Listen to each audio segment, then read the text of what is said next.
The Reality Check wants to thank our sponsor, HelloFresh.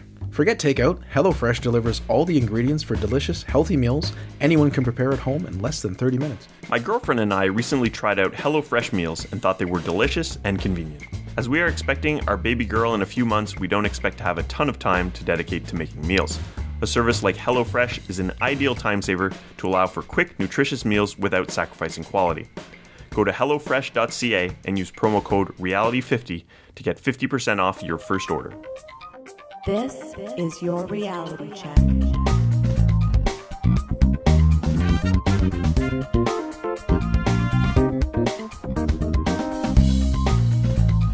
Hi everyone, and welcome to The Reality Check, the weekly Canadian show that explores a wide range of controversies and curiosities using science and critical thinking. This is the show for February 7th, 2016, and I'm your host, Darren McKee. With me, as usual, are Adam Gardner. What's up, Cube Oils? Christina Roach. Hello. And producer Pat. Hi, everyone. As usual, we have three interesting segments for you. Christina is going to look into whether Japanese tourists flock to the Yukon to copulate under the Northern Lights. That's right. Sounds like it's a good idea. Then I'm going to tell you about the wonders, or perhaps not so many wonders, of coconut oil. But first, Adam will apply kinesiology to your mind. Kinesiology simply means the scientific study of animal or human movement, which can also be referred to as biomechanical or physiological movement.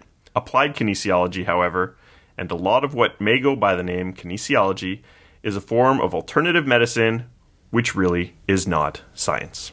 This can be confusing. In Ontario, for example, actual science-based kinesiology is regulated by the College of Kinesiologists of Ontario. When I heard about this the other day and started to look into it, it reminded me of an old experience from before I was on the show and I was maybe not into the world of skepticism and looking out for these things. I had a relative who told me about a sort of body scan she had done with a doctor to detect allergies. As the conversation went on, it became obvious that this wasn't a real doctor, but I never really figured out what particular alternative medicine she had undergone. But I think it might have been kinesiology or some variant of it, having read up on it. Her doctor had notified her of a massive number of allergies and intolerances she had but wasn't aware of, and she had determined that avoiding these foods had significantly improved her health. The basic concept behind this practice is that various dysfunctions affecting organs are tied to muscle weaknesses. By measuring these muscle weaknesses, one could detect some underlying dysfunction. This practice was started by George J. Goodhart, a chiropractor, in 1964. Since then, it has become widely used by chiropractors as well as by other purveyors of pseudoscience. It has a fairly loose association with chiropractic. In the US, for example, some 37.6% of chiropractors use applied kinesiology, which leads to 12.9% of patients being treated by it. In Canada, 31% practice it, and in Australia, a whopping 60% practice it, and in New Zealand, 72% of chiropractors practice this. Sheesh. Like kinesiology. Yeah. So a lot of chiropractors may not practice it, but others do use it quite a bit. It is worth mentioning that chiropractic itself is pseudoscience. Evidence does not support the use of chiropractic manipulation for almost anything. It is potentially useful for relieving lower back pain, but would be about the equivalent of a massage. The actual scientific ideas behind chiropractic, such as subluxation, are pseudoscience and not supported by mainstream medicine. That said, despite the basis for the practice being unscientific, some individual chiropractors may at times incorporate legitimate medicine into their practice, making it sometimes hard to determine where the nonsense begins and ends. So how does applied kinesiology supposedly work? The main method used to evaluate patients is manual muscle testing, also known as MMT. This isn't the only method of diagnosis used, as it's said to be combined with other standard methods of diagnosis. Some of those may be legitimate. I've watched a few videos of this silly activity. Basically, every organ dysfunction has a viscerosomatic relationship with a weakness in a corresponding muscle. For example, if I have a problem with my liver, you don't need to actually look at my liver. You just have to assess the health of the corresponding muscle, in this case, my pectoral muscles, my chest. The patient will attempt to use a muscle to resist a force by the practitioner. For example, I could hold my arm out, and the practitioner would try to displace it. If the practitioner is successful in moving it, it's a sign of a weakness of that muscle, and that is the sign of a problem. Further to the correlation between an organ and a muscle, applied kinesiology is also said to be able to examine a patient's response to certain chemicals, usually to assess allergies or intolerances to certain foods. So if a muscle was previously resistant, but then becomes weakened after the patient is exposed to a certain food, then this is an indication that that food is an allergen. Similarly, if the patient previously had a weakened response, but then had a strengthened response after exposure to a substance, that suggests that it is a proper supplement which should be encouraged. Usually this involves the patient tasting or smelling a substance with a drop on the tongue or something like that. If this doesn't sound outright ridiculous, consider another method that is sometimes used. The patient would simply need to be in contact or proximity with the substance. For example, the patient would hold a bottle of pills and have a stronger or weaker muscle as a result. Oh boy. Yeah. Jeez. It should be mentioned that this method is no longer used by the International College of Applied Kinesiology. That said, the practice is still done by some. Some practitioners even use surrogate testing, where a patient will hold a child and the parent's muscle strength is an indication of the child's problems. Oh my. Yeah. Alternatively, a patient can use their other hand to point to an area on their body. And then if the muscle response is weakened, that is taken as an indicator that the area being pointed to is the problem. So you can see that some of these things, although the idea sounds plausible, when you see some of the ways that it's used, it's just not really based in any way that would make any sense. Practitioners like to use a lot of technical terms when referring to the anatomy. This was something I noticed a lot when I was watching the videos. This makes them sound scientific, but the fact that they know the names of muscles, it doesn't mean that their practice is at all legitimate. Treatment can be joint manipulation or mobilization. Other alternative medicine practices such as myofascial release, acupuncture, acupressure, or spinal manipulation are sometimes used. When a substance is at play, causing the change in the muscle response, it is recommended to avoid or encourage it in the patient's diet depending on the effect that was measured. The suggested mechanism behind kinesiology has to do with flows of energy, meridians, and subluxations. So basically, it's a mix of chiropractic and traditional Chinese medicine. So what's really going on here? The ideomotor effect is enough to explain almost anything the practitioner may experience.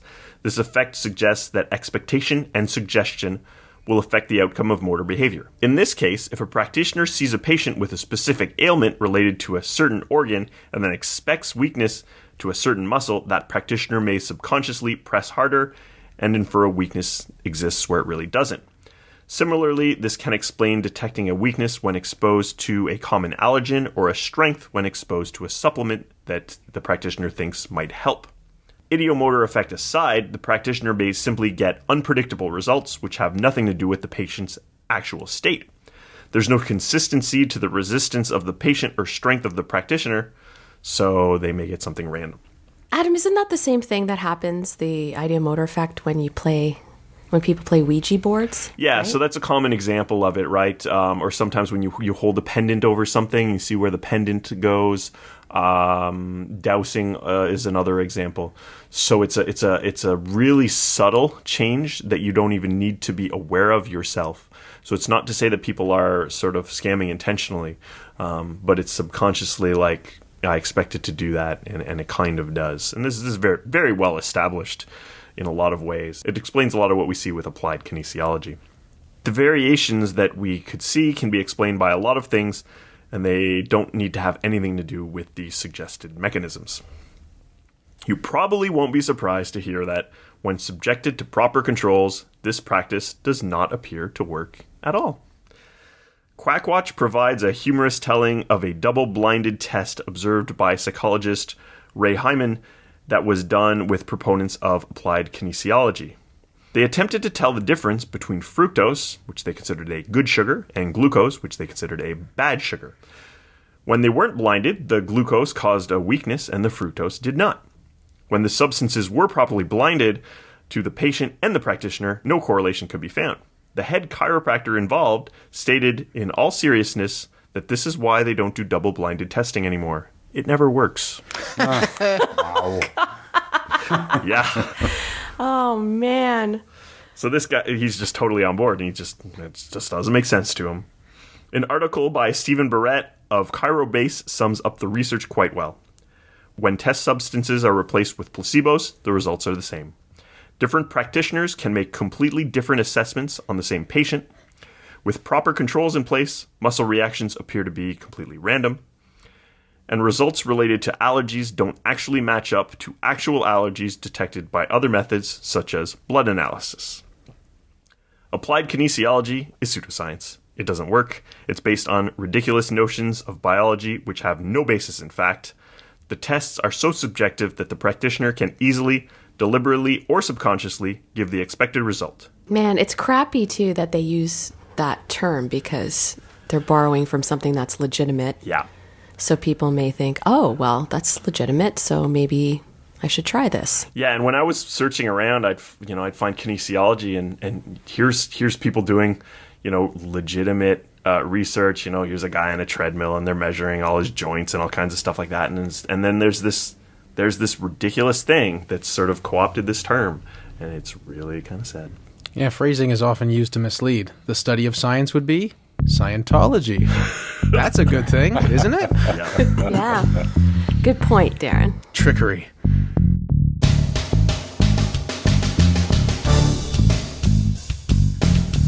Hi there, I'm Adam Groh, Cash Cab Guy, in Canada at least, and I'd love for you to check out my podcast, Pick a Number. Every week I chat with a special guest about various topics that are all inspired by a specific number.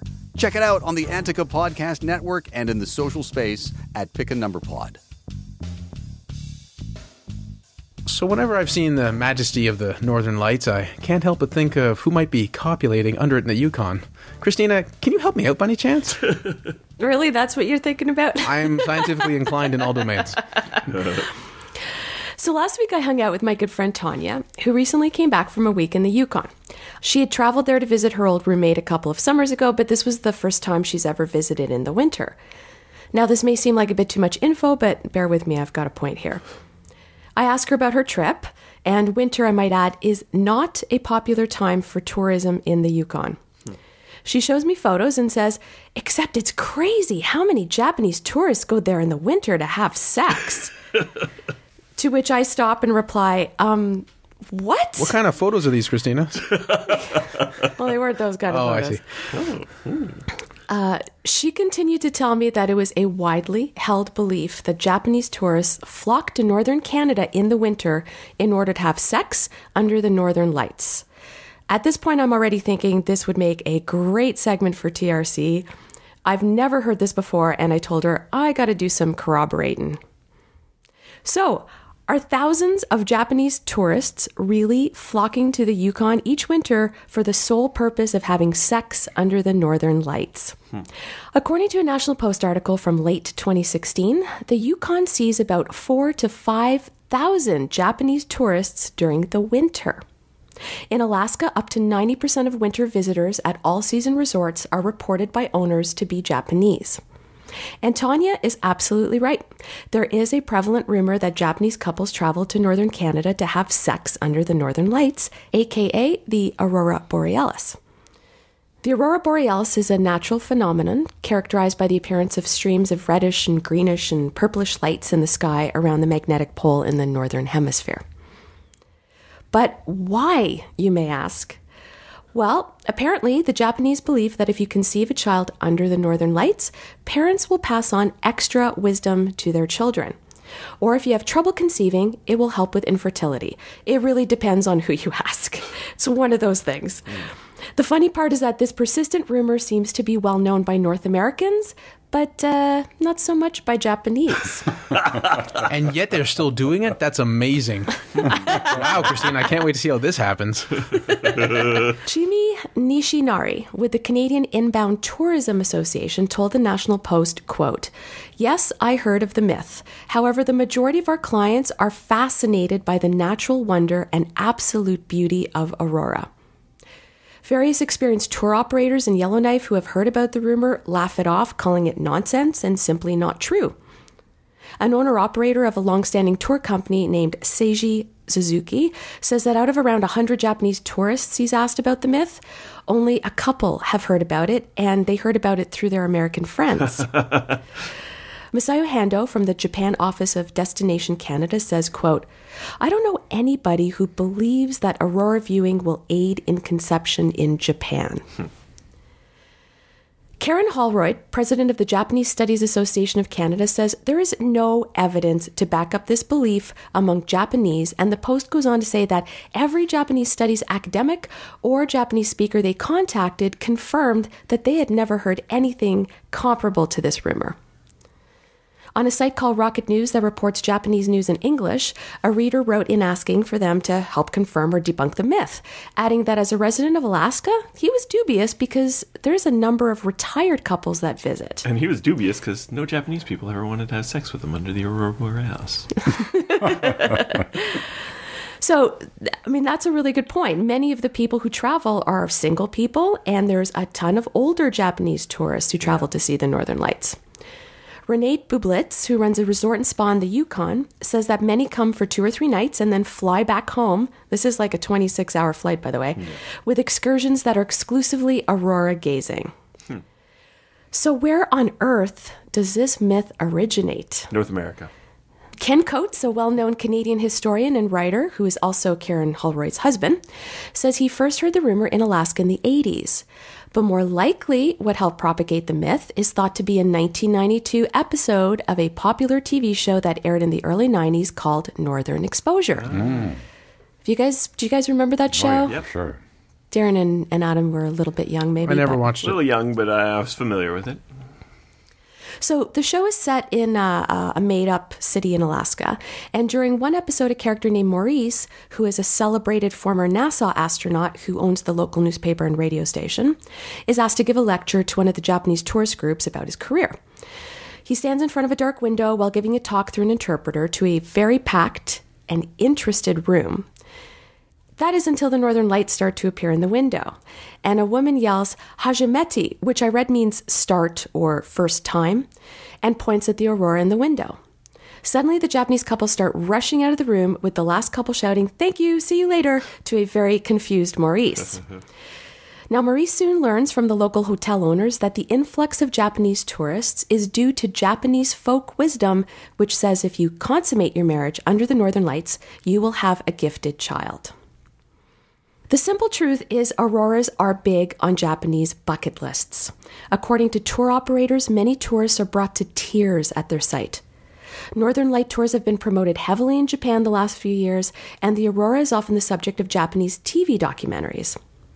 One writer on a Japanese forum postulated that since only wealthier Japanese people can afford to travel, it stands to reason that their kids are growing up in enriched environments. Tristan Hopper from The Post speculates that since the aurora appears over Japanese territory only once every 10 years or so, it also may add to the allure. And we also know that when a myth gets spread around by a TV show, or in this day and age, social media, it is pretty tough to squash. So, as amusing and harmless as this particular myth is, it just doesn't hold up to scrutiny. Thanks, Cristina. It's always interesting when we can place the origin of a myth so succinctly. Yeah.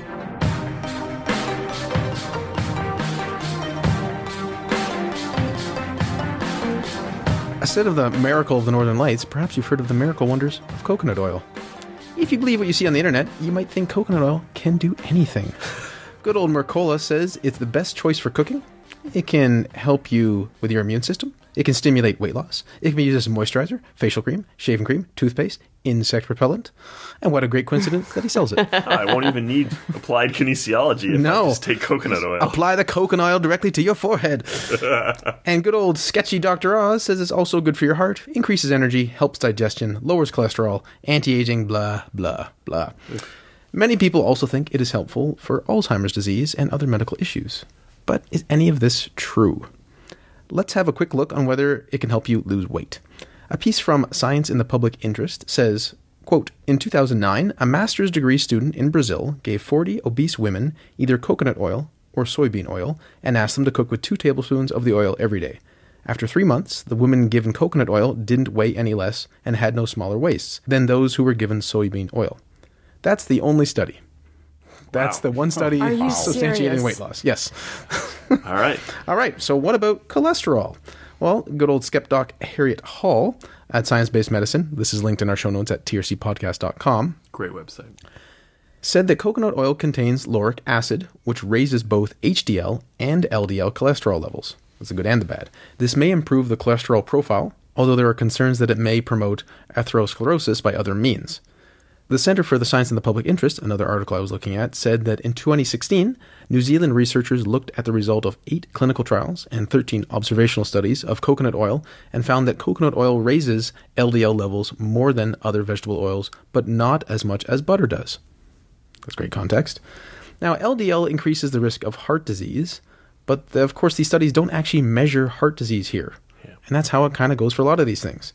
Either there isn't anything to support the claim, or there is actually evidence that indicates it isn't true. As Harriet Hall on Science-Based Medicine said, there is no credible evidence to support any of the many health benefits claimed for using it as a supplement. Wow. But what about Alzheimer's disease? Back to a quote from Science-Based Medicine. Natural News says coconut oil can prevent and reverse Alzheimer's. Naturopath Bruce Fife has several books touting the benefits of coconut oil and coconut water. One title claims you can stop Alzheimer's now! Exclamation point, of course. A clinical query search for Alzheimer's coconut oil on PubMed yielded no results. Snopes has evaluated the claim for coconut oil and agrees that, quote, there are no peer-reviewed articles addressing research on coconut oil as a treatment for Alzheimer's disease. Even the Alzheimer's Association says, quote, a few people have reported that coconut oil helped a person with Alzheimer's, but there has never been any clinical testing of coconut oil for Alzheimer's, and there's no scientific evidence that it helps. What's interesting, Darren, is that doesn't seem to be, in my mind, a mechanism. Right. For a lot of this stuff, people just sort of think it has some positive effect and it works out magically, and generally there isn't a mechanism hypothesized. Coincidentally, there is a claim that some people make that coconut oil has a positive effect on cognition and focus. I'm not going to go into detail here, but Snopes looked at this and said that while it does make scientific sense that there could be some sort of components in coconut oil that could improve cognitive performance, this concept has not been rigorously tested in healthy individuals. And the coulds are in there because there is a mechanism, it just hasn't been verified. It has to do with the medium fatty acid chains that are in coconut oil, which then lead to ketones, which then lead to X, which then leads to something good. But that hasn't been fully verified. Mm-hmm. So, back to Harriet Hall, it's probably safe to use coconut oil in reasonable amounts to replace other oils in the diet, and doing so may have a favorable effect on lipid profiles, but it's not clear whether that will actually reduce the risk of cardiovascular events. As usual, if you like coconut oil, use it in moderation, but don't think it's going to change your life and be useful as a toothpaste and a shaving cream and everything else. The other part about coconut oil is this whole oil pulling thing, which is, I think, coconut oil is generally what people use for this, and it's like swishing oil around in your mouth. I expect that we should probably do a segment about that at some point. Yeah, I think it'd be a good future segment because it does sound a bit absurd. I think people, I mean, we know this, people like the quick fix, right? They just, oh, that sounds like it's going to help me. Sure, I'm going to try it. And they just don't look any further because they don't really want to. You mean I can take this pill and lose weight? Exactly. Yeah. It's funny, someone at the gym today mentioned to me that they thought I was looking quite fit, and they said, what's the secret? What are you doing? And I said, I'm exercising and eating well. And they just did not like the answer at all. Like, it's the truth. They're like, come on. I'm like, that's the secret. Yeah. It's no secret. Yoni Friedhoff. The secret is hard work. Read what he has to say. Thanks for joining us. And just before we go, 2 quick things. We wanted to say that last week's show we did with Stuart from the Exposing Pseudo-Astronomy podcast. We released part of that show, and we're going to release part of it in the future, but Stuart released the whole thing. If you can't wait and want to hear the whole thing right away, look for Exposing Pseudo-Astronomy in any search device you happen to use. And finally, I wanted to say thanks to Corey Johnson for having me on the Brainstorm podcast. I was interviewed Friday, and the show is up now if you want to hear my thoughts about various things, including truth, effective altruism, science, critical thinking, and whatnot. Until next time, think better to act better. Peace out, cuboids. Stay classy, not smart-assy. Good night, everyone. For show notes or to discuss this episode, visit our Facebook page and website at trcpodcast.com. For general inquiries or to send a topic or parody suggestion, email info@trcpodcast.com. Help support the show by leaving a review on iTunes and liking us on Facebook. Follow us on Twitter at TRC_podcast.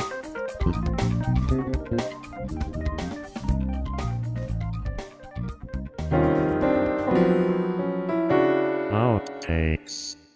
It should be mentioned that this... Sorry. Holy shit! What's going on over there? Someone's killing a goat.